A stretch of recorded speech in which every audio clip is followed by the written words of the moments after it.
गुरुब्रह्मा गुरुविष्णु गुरुर्देवो महेश्वरा गुरुर्साक्षात् परब्रह्म तस्मै श्री गुरुवे नमः। वीणा वादने च विद्महे हंसवाहिनी च धीमहि तन्नो सरस्वती प्रचोदयात्। वन्दे देव उमापतिं सुरगुरुं वन्दे जगत्कारणं वन्दे पन्नगभूषणं मृगधरं वन्दे पशूनां पतिं वन्दे सूर्यशशाङ्कवह्निनयनं वन्दे मुकुन्दप्रियं वन्दे भक्तजनाश्रयं च वरदां वन्दे शिवं शङ्करम्। आदौ रामतपोवनादिगमनं हत्वा मृगं काञ्चनं वैदेहीहरणं जटायुमरणं सुग्रीवसंभाषणं बालीनिग्रहणं समुद्रतरणं लङ्कापुरीदाहनं पश्चात् रावणकुम्भकर्णहननम् एतत् श्रीरामायणम्। भगवान राम के चरण कमलों में नतमस्तक होकर के हम ये रामचरितमानस बालकांड के 85वें अध्याय से कथा शुरू कर रहे हैं, जो इस प्रकार है। धरि न काऊ धीर सबके मन मन सिज हरे, जे राखे रघुबीर ते उबरे ते काल महू। किसी ने भी हृदय में धैर्य नहीं धारण किया। कामदेव ने सबके मन हर लिए। श्री रघुनाथ जी के ने जिनकी रक्षा की, केवल वे ही उस समय बचे रहे। उभय घरी अस कौतुक भयमु, जो लाए काम सम्मुपै गए हूँ।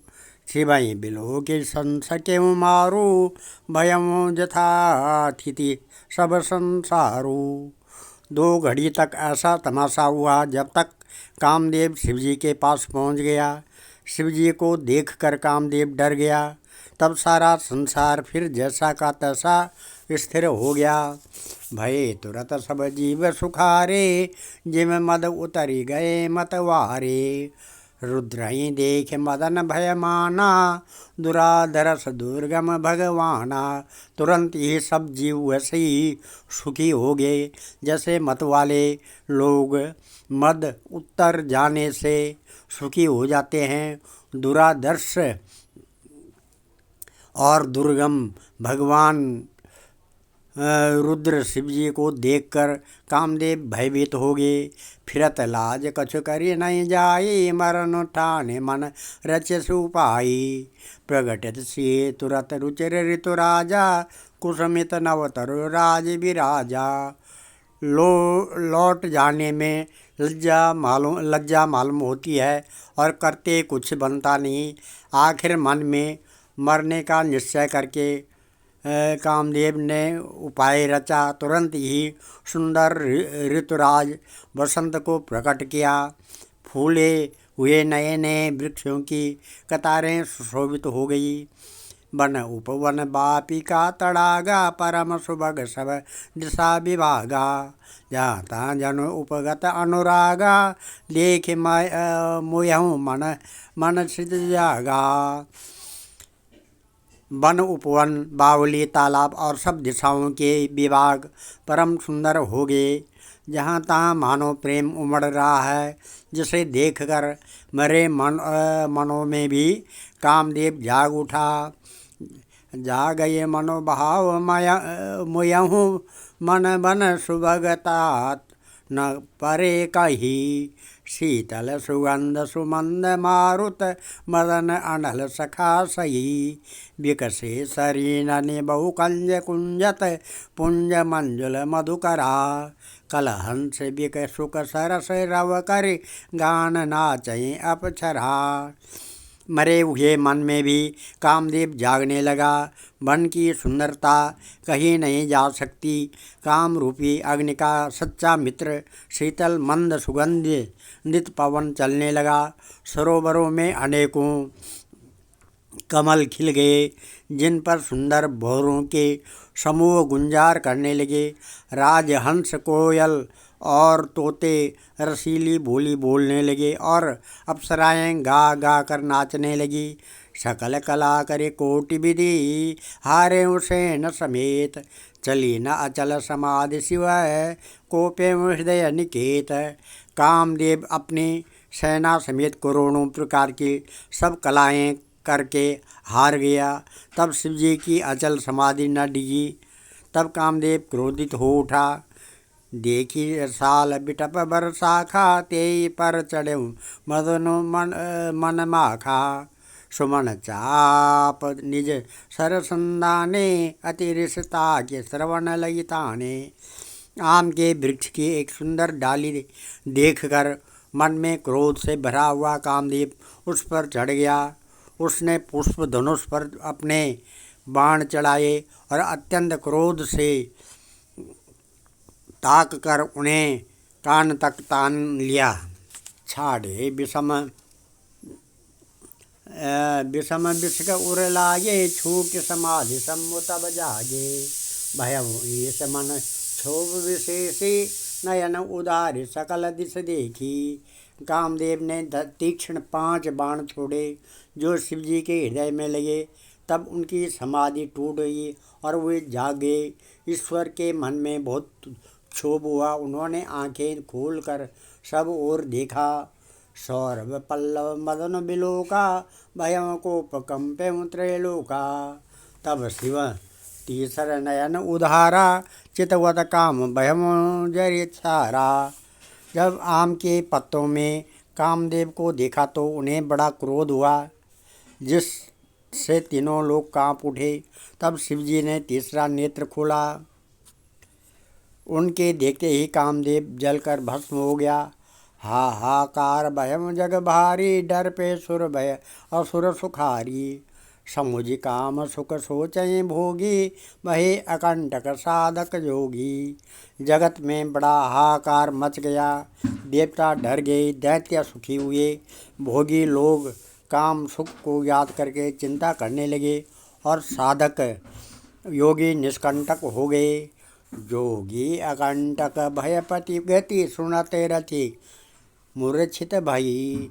रोदति बदति बहुभांति करुणा करति शंकर पहि गई।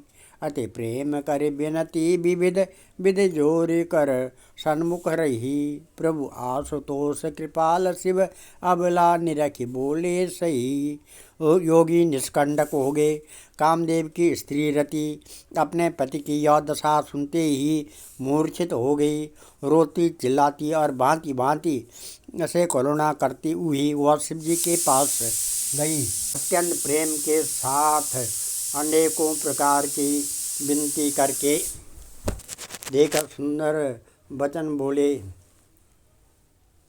हाथ जोड़कर सामने खड़ी हो गई और शीघ्र ही प्रसन्न होने वाले कृपालु शिवजी अबला को देखकर सुंदर वचन बोले। अब तेरति तब नाथ कर होए नाम अनंग।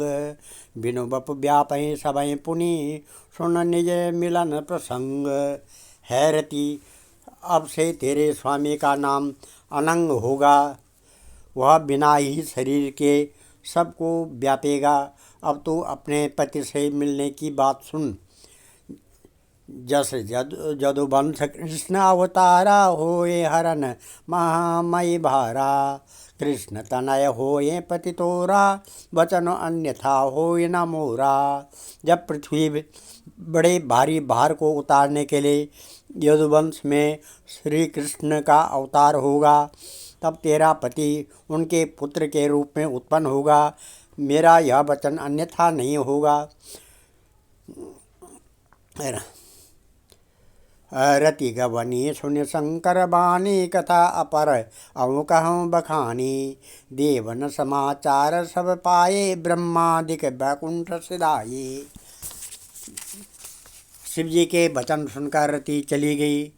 अब दूसरी कथा बखान कर कहता हूँ कि ब्रह्मादि देवताओं ने सब समाचार सुने तो वे बैकुंठ चले। सब सुर विष्णु बिरंज समेता गए जहाँ शिव कृपा निकेता। पृथक पृथक कितीन कीन प्रसंगा भये प्रसन्न चंद्र अवतंसा। फिर वहाँ से विष्णु और ब्रह्मा सहित सब देवता वहाँ गए जहाँ कृपा के धाम शिव जी थे। उन सब ने शिव जी की अलग अलग स्तुति की। तब शशिभूषण शिव जी प्रसन्न हो गए। बोले कृपा सिंधु बिख केतु कहूँ अमर आए के हेतु। कह विधि तुम प्रभु अंतर्जामी तदापि भगति बस बिनवऊँ स्वामी। कृपा के समुद्र शिव जी बोले हे देवताओं कहिए आप किस लिए आए हैं। ब्रह्मा जी ने कहा है प्रभु आप अंतर्यामी हैं तथापि है स्वामी भक्तिवश मैं आपसे विनती करता हूँ। सकल सुरन के हृदय अस शंकर परम उछाऊ। निज नयन ने देखा चाहें नाथ तुम्हार विभाऊ। है शंकर जी सब देवताओं के मन में यह ऐसा परम उत्साह है कि है नाथ वे अपनी आँखों से आपका विवाह देखना चाहते हैं। यह उत्सव देखे भरी लोचन सोई कछु करऊँ मदन मदमोचन। काम ज्वारी रति कहूँ बरुदीना कृपा सिंधु या अति भल कीना। है कामदेव के मद को चूर करने वाले आप ऐसा कुछ कीजिए जिससे सब लोग इस उत्सव को नेत्र भर कर देखें। है कृपा के सागर कामदेव को भस्म करके अपने रति को जो वरदान दिया सो बहुत ही अच्छा किया। सत्य करे पुण्य करई पसाऊ नाथ प्रभु न कर सहज स्वभाऊ। पार्वती तप के न अपारा करऊँ तासु अब अंगीकारा। है नाथ श्रेष्ठ स्वामियों का यह सहज स्वभाव ही है कि वे पहले दंड देकर फिर कृपा किया करते हैं। पार्वती ने अपार तप किया है अब उन्हें अंगीकार कीजिए। सुने विधि विनय समुझे प्रभु माने ऐसे हो कहा सुख मानी। तब देवन धुंदबी बजाई बरस सुमन जय जय सुर साई।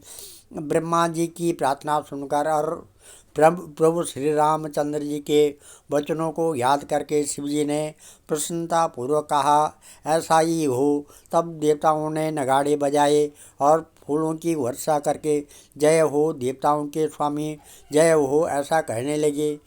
अवसर जान सप्त ऋषि आए तुरत ही विधि गिरि भवन पठाए। प्रथम गए जहाँ रति रही भवानी बोले मधुर वचन छलसानी। उचित अवसर जानकर सप्तऋषि आए और ब्रह्मा जी ने तुरंत ही उन्हें हिमांचल के पास भेज दिया।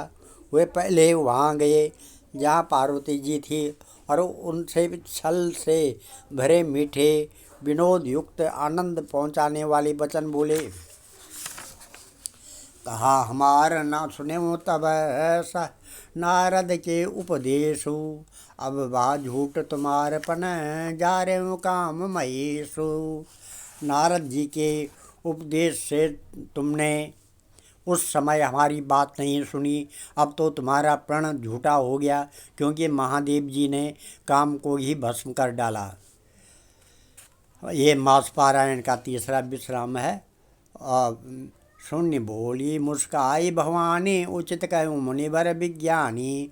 तुम्हारे जान काम जब जारा अब लगे शंभु रहे सबिकारा।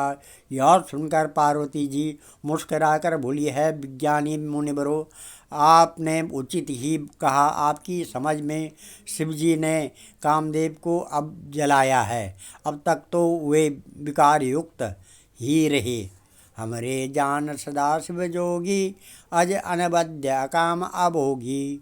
जो मैं शिव से ये अस जाने प्रीत समेत कर्म मन बानी।